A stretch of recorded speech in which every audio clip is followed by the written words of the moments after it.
মুরাদনগরে UP chairman Iqbal Hossain এখনো এলাকায় আওয়ামী লীগের ক্ষমতার প্রভাব দেখাচ্ছেন। তিনি সাবেক সংসদ সদস্য জাহাঙ্গীর আলম সরকারের ভাতিজা। বিগত 16 বছরের মতো এখনো ইউপি চেয়ারম্যান এলাকার সব সালিশ দরবার এবং অবৈধ বালু মহালের নিয়ন্ত্রণ ধরে রেখেছেন। এতে এলাকার জনসাধারণের মাঝে ফ্যাসিবাদের আতঙ্ক কাটেনি।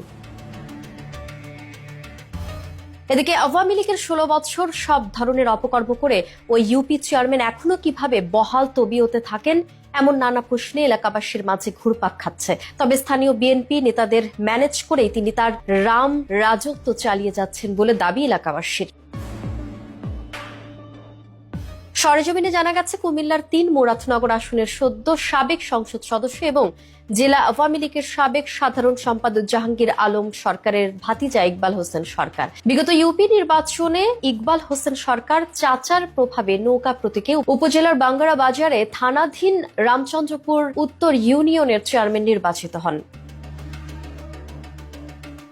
5 আগস্টের পথ পরিবর্তনের পর এমপি জাহাঙ্গীর আত্মগোপনে থাকলেও তার পরিবারের সব সদস্য এলাকায় বহাল তবিয়তে আছেন। এমনকি অবৈধ বালু ব্যবসা সহ সব ধরনের বিতর্কিত কর্মকাণ্ড ধরে রেখেছেন তিনি। স্থানীয়রা জানান, ইউপি চেয়ারম্যান ইকবাল হোসেন 16 বছর ধরে এলাকায় অবৈধ বালু মহালের একচ্ছত্র নিয়ন্ত্রণ করে আসছেন। ওই চেয়ারম্যানের মহালের বালু ছাড়া এলাকায় কোনো উন্নয়ন কর্মকাণ্ড পরিচালনা করা সম্ভব হয়নি। গত 16 বছর সরকারি বেসরকারিভাবে যত উন্নয়ন প্রকল্প, ভবন নির্মাণ সহ পাকাকরণের কাজ হয়েছে, সবকিছুতে বাধ্যতামূলক ইকবাল চেয়ারম্যানের বালু ব্যবহার করতে হয়েছে। এক্ষেত্রে অতিরিক্ত মূল্য হাতিয়ে নিলেও তার বিরুদ্ধে মুখ খোলার সাহস ছিল না।